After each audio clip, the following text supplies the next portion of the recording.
The public relations work, Lanre, is really in full force. Of course, there's an element of electioneering, but we hear phrases like entrepreneurship, dynamic workforce, aspirational customers, and will the budget promote that to become a working reality in any shape? Well, that's the beauty of marketing. It sounds good, doesn't it? And that does sound lovely. The reality, as has been outlined by Benga just now, is a harsh one. Nigeria can't afford this kind of expenditure. And if this isn't managed in the most judicial way possible, it's only going to make things worse economically for the country. Right. The good news is all prices are up.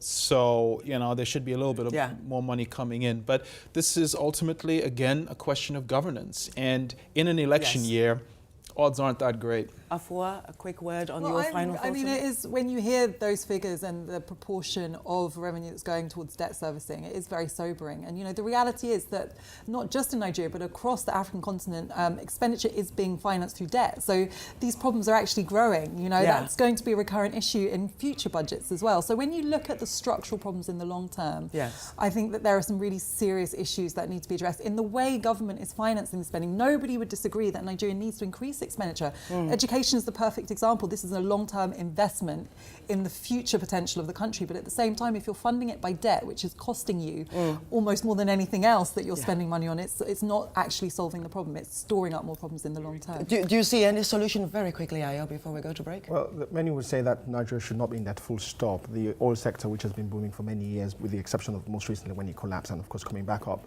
should have been sufficient. But the not going into agriculture fully on Buhari's rule has been a sticky point for it.